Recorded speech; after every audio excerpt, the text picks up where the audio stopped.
Í gær var hjá okkur Atli Viðar Thorsteinsson frá Rauða krossinum og vorum að ræða flóttamannavanda en kannski sérstaklega lög hælisleitendur sem að Jón Gunnarsson vill koma í gegn. Það er búið að gera margar tilraunir til þess og það voru ýmis samtök sem að skrifuðu ráðherrabréf og óskuðu eftir svona samtali vegna þess að þau töldu þessi frumvarpið ekki alveg nógu gott. Og það er svolítið, ég nefndi það í gær að þarna væru helstu svona mannúðarsamtök á Íslandi og mér langar svona að lesa listan. Það er Geðhjálp og Hjálparstörf kirkjunnar, Amnesty, Þjóðkirkjan, Kvenréttindafélagið, Þroskahjálp, Mannréttindaskrifstofa Íslands, Rauði krossinn, Samtökin 78, Solaris, UNICEF, UN Women og Öryrkjabandalag Íslands. Þetta er svolítið listi sem að óskar eftir því að fá okkar samtal vegna þess að þau eru ekki alveg sátt við frumvarpið eins og liggur fyrir. Og núna til þess að halda áfram þessar umræður er hingað komin Anna Lára Steindal, þú ert frá Þroskahjálp. Já, sæll. Takk fyrir að koma. Má ég spyrja þig, hvað er það sem akkur þið viljiði fá umræðu þetta frumvarp? Er þetta ekki bara fínt frumvarp hjá Jóni eins og maður getur spurt? Við tökum sem samtök ekki afstöðu til frumvarpsins nema að svo miklu leyti sem að við teljum það snerta hag fatlaðs flóttafólks og með tilliti til þess hóps að þá teljum við að það sé hægt að gera talsvert betur. Og hvað þá? Já, við til dæmis, það maður reyndar að koma því að allavega tvisvar á þessu ári höfum við skrifað umsögn eins og þú komst að áðan, það búið að reyna að leggja þetta fram nokkrum sinnum. Fyrst í febrúar og svo í maí ef ég man það rétt. Eitt af því sem við höfum áhyggjur á í febrúar var að þá til að svipta fólk þjónustu eftir 30 daga eftir synjun sem að við töldum ótækt þegar að falla fólk á í hlut sem að náttúrulega er eðli málsins samkvæmt, þar mjög oft stuðning og jafnvel heilbrigðisþjónustu. Það var tekið tillit til þess í því sem var svo lagt fram síðar. Þannig að frumvarpið skánaði þess. Hvað þetta var þar. En það er nú samt ýmislegt sem að við teljum að þurfi að huga miklu betur að og ástæðan er svo að fyrir svona 2 árum að þá fórum við að eiga í auknu samstarfi við talsmenn umsækjenda alþjóðlega vernd í þeim tilvikum þar sem fatlaða umsækjendur var að ræða. Þannig að við fengum inn á borð til okkar talsverta málum sem að varðaði þennan hóp. Bæði eftir að Útlendingastofnun hafði úrskurðað og þá komum við inn og skrifum greinargerðar og skoðuðum málin áður en það var lagt fyrir kærunefndina og síðan líka bara áður en að máli fór fyrir Útlendingastofnun. Og við teljum að það sé ekki tekið tillit til þeirra skyldna sem á íslenska ríkinu hvílir eftir innleiðingu samnings Sameinuðu þjóðanna um réttindi fatlaðs fólks, eða fullgildingu. Það sé ekki tekið tillit til þess í þessum málsmeðferðum sem við höfum séð. Það er að segja að fötlun er ekki breyta sem er skoðuð í málsmeðferðinni og það höfum við beinlínis bara fengið staðfest í Útlendingastofnun þegar við óskuðum eftir tölfræði að þá kemur í ljós að tölfræðin er ekki til, það er ekki til tölfræði yfir. Það er ekki fylgst með því hvort fólk sé fatlað. Nei, og þetta er ekki. Þannig að þú ert bara flóttamaður, hælisleitandi og ekki verið að athuga meira en það. Og við teljum að það eru fjölmörg atriði í samningnum sem við teljum að eigi að tala inn í málsmeðferðina. Og það er svona einkum þrennt sem að við vorum að gera athugasemdir við í síðustu umsókn okkar frumvarpið. Það er í fyrsta lagi það að þegar að grunur vaknar fötlun og stundum gerist það jafnvel eftir að dómur er fallinn vegna þess að öll fötlun er ekki sýnileg og stundum er það þannig að falla fólk. En veit hinn falla ekki hann sem fallaður? Já, það þarf ekki að vera, þú veist, ef að fólk er ekki með greiningar. Þú vinnur í þessu og þú skilur þetta. Þessi útskýrir þetta fyrir mér sem að vinna ekki í þessu. Hvernig getur fallaður maður ekki vita hann sem fallaður? Hann getur ekki gert, það getur verið, þú veist, í einhverjum tilvikum ef að fólk er með þroskahömlun, auðvitað náttúrulega það vantar á því útlim eða þú ert blindur og þá sjálfsögðu veistu það. En þeir sem að, þú veist, eru til dæmis með þroskaskerðingar og hafa ekki, þú veist, fengi greiningar eða koma kannski frá svæðum þar sem engin slík þjónusta er. Þar sem engin slík þjónusta er, þú veist, þar sem er kannski jafnvel stigma eða svona tabú að ræða þessi mál. Stundum veit fólk það, en óttast að það muni hafa neikvæða áhrif á málsmeðferðina þannig að þetta því Vill ekki haldið segja leyndu og vill ekki segja frá því. Svipað og gæti gerst með samkynhneigða menn. Akkurat. Mm. Þannig að það getur verið ýmislegt og alltaf þegar það kviknar grunur fötlun að okkar mati að þá hvílir svo rannsóknarregla á stjórnvöldum að ganga úr skugga hvort svo sé og hvort það hafi þá áhrif á málsmeðferðina. Og við teljum að þetta sé ekki gert í nægilega miklu mæli eða bara alls ekki. Í öðru lagi að þá teljum við skorta upp á það að þeir sem að fá gögn til úrlestrar, jafnvel þegar það koma gögn með sem að benda til fötlunar eða jafnvel staðfestana, að þá enginn með til þess bæra þekkingu sem að metur gögnin. Já, Útlendingastofnun eða þeim sem að færi þetta. Já, það enginn heilbrigðismenntaður eða... En hefur hælisleitandinn ekki svona eitthvað sem að fer með hans mál, svona eins Rauði krossinn sá þetta? Já, ég meina Rauði krossinn náttúrulega, þeir eru talsmenn, en þeir eru heldur ekki sérfræðingar í að lesa úr gögnum sem að fjalla fötlun. Þannig að það þarf einhver... Þið aðkomið þessu? Við höfum gert það. Þess vegna hefur Rauði krossinn verið að leita til okkar og það hafa komið mál þar sem að gögnin hafa verið túlkuð og við höfum skrifað greinargerðir og málinu snúið við hjá kærunefndinni, þannig að það hefur gerst. Hins vegar þá yfirlega kannski ekki beinlínis fötlunin tilgreind sem ástæða, heldur bara fólk sem í viðkvæmri stöðu og eitthvað þess háttar, sko. Þannig að þetta getur gerst, þú veist, að það alvarleiki ástandsins sem fólkið í, þú veist, verður ekki ljós fyrir en að einhver með til þess bæra þekkingu skoðar gögnin sem að vísa þeir fram. Heldur að það sé gert, að það sé ekki skoða svona vel til þess að sé auðveldra að vísa fólki frá, þetta sé svona kerfi sem að bara passa sig á því að ýta ekki undir möguleg réttindi þeirra sem að sækjum hæli. Ég get ekki svarað fyrir vinnubrögð Útlendingastofnunar, en við teljum samt að þau mál sem við höfum verið með, það eru flest svo kallið statusmál, það að segja að þetta eru einstaklingar sem hafa fengið vernd yfirleitt í Grikklandi, þar sem að allir vita að aðstæður eru fullkomlega óboðlegar og óviðunandi. Og ekki vegna þess að það í Grikklandi heldur að býr fólki við þeirra aðstæður í flóttamannabús. Og það ekki, fólki verður ekki húsnæði, það verður ekki framfærslu, það verður ekki eitt eða neitt. Og það rétt að taka fram að þetta á við, í einhverjum tilvikum við fötluð börn, sem að fá ekki vernd á Íslandi, en kannski í ríkari mæli varðar þetta fatlaða foreldra barna. Og það þarf ekki neitt stórkostlegt hugmyndaflug til þess að ímynda sér hvaða áhrif það hefur á líf barna að eiga fatlað foreldri í Grikklandi. Á flótta. Á flótta. Þannig að þetta líka, og þarna náttúrulega að tala barnasáttmálinn inn í, við getum ekki engan veginn samþykkt að það geti talist barni fyrir bestu að vera sendt aftur í þessar aðstæður.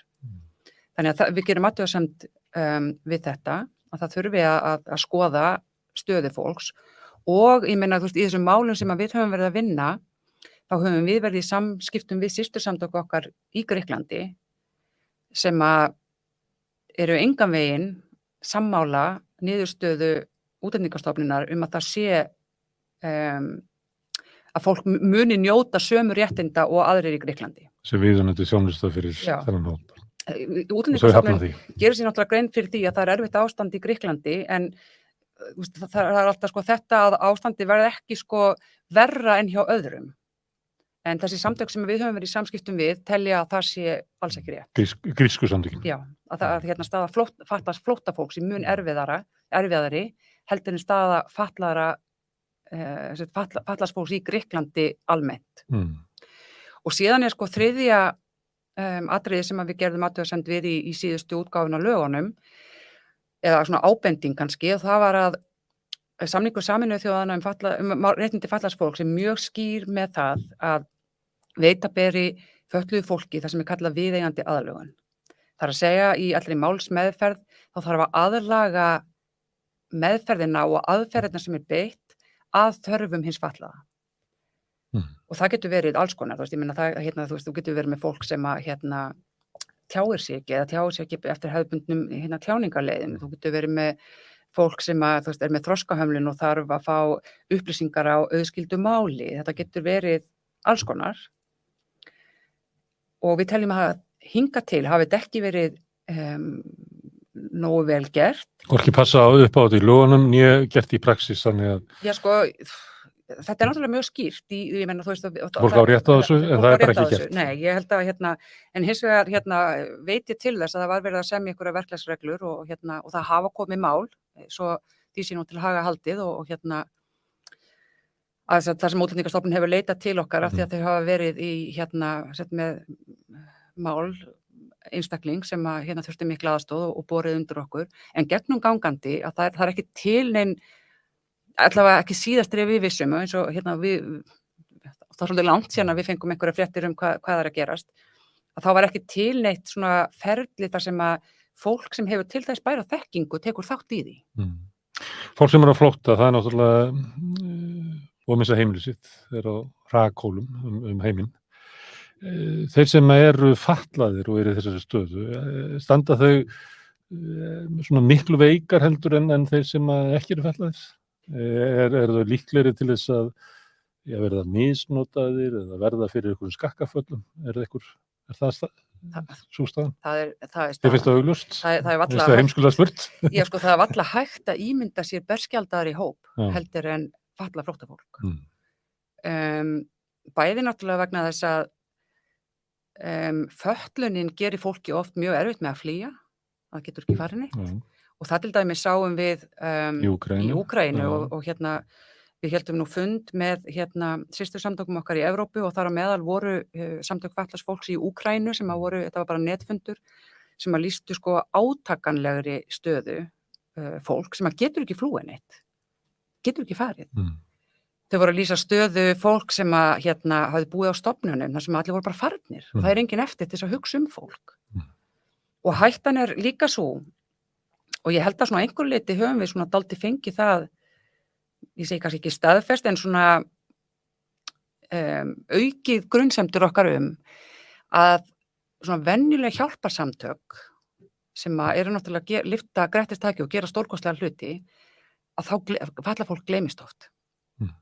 Að það einhvern veginn, af því að sko það kemur ekki á þessa hefðbundin, það getur ekki farið og sótt sér aðstofuna þar sem að þessi samtök eru að bjóða upp á hana. Af því að þau eru föst heimlega. Það verður að fara með þjónustuna til þeirra. Og líka ef það er landflótti, þá verður eiginlega að fara til þeirra og hjálpa þeim að flýja. Já. Er það gert eins og í Úkraínu? Sko, einhverjum tilvikum. Við erum ekki að því Íslendingar, við erum ekki að fara til Úkraínu og sækja fatlað fólk. Nei, það var nú einhvern tímann komið fréttir af því að það ætti að Það verði ekkert úr því.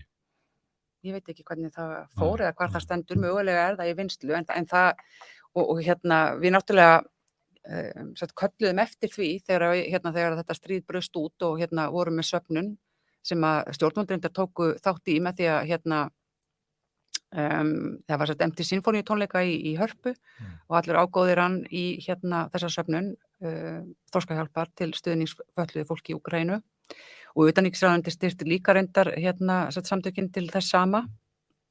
Þannig að það er verið að reyna og ég veit að það eru sko svona hvað ég að kalla þetta sjálfsprottin hjálparsamtök, hópur fólks til dæmis bara sem ég þekki sem að var í Póllandi og voru að fara yfir landamærin til þess að sækja fólk, en það er ekki gert í neinum sko, það er engin stór samtök, eins og þessi stóru hjálparsamtök sem að stíga inn í á átakasvæðum og aðstoða flóttafólk sem eru þar, því miður.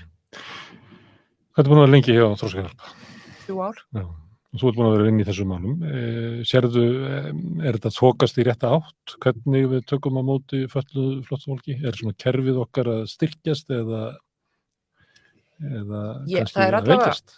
Nei, ég held það er ekki að veikjast og mér finnst vera svona ákveðin vilji til þess að gera betur. Það er nú til dæmis nýbúið að setja á stofn svona ráðgjafahóp eða hvað ég á að kalla sem á að fjalla málefni barna og flótta og þar inni sitjum við sem fulltrúar fatlaðra barna og flótta. Þannig að ég held að það sé svona kvikna meðvitund að það þarf að huga mjög sérstaklega að þessum hóp og þarfum hans. En ekki kannski sýnilegt í hvernig er staðið að málum? Það er svona undirbúningur, nefndastarf verið að skoða. Já. Ég er ekki að skammast þér því, ég er bara að spyrja, reyna áttum á því hver staðan er. Já, mér finnst samt verið að opnast. Ég meina það meiri skilningur. Meiri skilningur. Þegar að Afganistan fór á hliðina, þá reyndum við að vekja athygli á mjög veikri stöðu fatlaðs fólks þar. Þá var ekki hlustað mikið, við fengum ekki mikil viðbrögð við því, en núna finnst mér að vera einhvern veginn að aukast meðvitund að þetta, þú veist, hversu gríðarlega berskjaldaður þessi hópur er. Að Úkraína hafi hjálpað til við það. Já. Það er eitthvað við aðstæðanum þar sem að fekk fólk til að opna augun. Já, þetta er náttúrulega nálægt okkur og svona. Nú erum við búin að vera að tala hælisleitendur og flóttafólk, en hér er líka mikið af innflytjendum og þetta er alveg sikur hópurinn og ég ætla ekki að, en með innflytjendum koma börn og þar eru fötluð börn á meðal og það er mikilvægt þegar að þú þarft að leita eftir þjónustu að svona kunna á kerfið með einhverjum hætti. Stundum finnst mér á Íslandi að maður þurfi að vera bara búin að vera hérna í nokkra ætli til þess að átta sig á því hvernig kerfin virka því að þau eru stundum virka óformlegan hátt. Kanntu að segja mér eitthvað stöðu innflytjenda og innflytjendabarna sem eru fötluð á Íslandi? Já, Þroskahjálp fékk styrk úr þróunarsjóði innflytjendamála árið 2018 til þess að reyna að kortleggja þessa stöðu. Því að það var svona grunur að það væri, aðgengi að þjónustu væri erfiðara fyrir þennan hóp heldur en innfædda, og það var ráðist í frekar viðamikið verkefni og eiginlega bara allir sem að koma að málefni þessa hóps kallaðar að borðinu til þess að reyna að fá svona tilfinningu fyrir því hver staðan væri og það verkefni staðfesti þennan grunn, það voru allir sammála að þessi börn eiga erfiðari aðgengi að þjónustu og foreldrar þess og forráðamenn. Svona ratin í kerfið. Já. Ég held að þetta verkefni hafi orðið svona svolítil vakning. Þroskahjálp lét gera 3 myndbönd sem eru svo bara talsett á fyrra myndbandi var á 5 tungumálum, þetta er fyrir börn, þú veist bara hvaða leiðir ferðu í kerfinu. Seinna gerðum við fyrir félagsmálaráðuneytið 3 svona myndbönd fyrir fullorðið fólk og texta sem voru svo þýdd eða talsett á 7 tungumál. Og við höfum verið í samtali við til dæmis Fjölmenningarseitur og ráðgjafarstofu, innflytjenda og ráðuneytið og fleiri. En við myndum vilja gera miklu betur og það sem okkur sýnist standa á að það mikill vilji til að gera vel, en þeir sem að sinna málefnum innflytjenda hafa ekki mikla þekkingu á málefnum fatlaðs fólks og þeir sem að sinna málefnum fatlaðs fólks hafa ekki mikla þekkingu á málefnum innflytjenda og það þarf að byggja þessa brú þarna yfir. Háskólatorg fyrir ykkur að hittast. Já, þetta er svona, en mér finnst þér að vilji og sameina mötuneytin. Já, það þarf og ekstra kaffivél svona á milli og en mér finnst þér vilji, þú veist að fólk gerir sér grein fyrir því að þetta þarf að laga. Herðu, Anna Nóra, fróðlegt að spjalla við þig. Og takk fyrir að koma og við kannski fáum að heyra í þér aftur. Takk fyrir. Þetta er stór og mikill málaflokkur.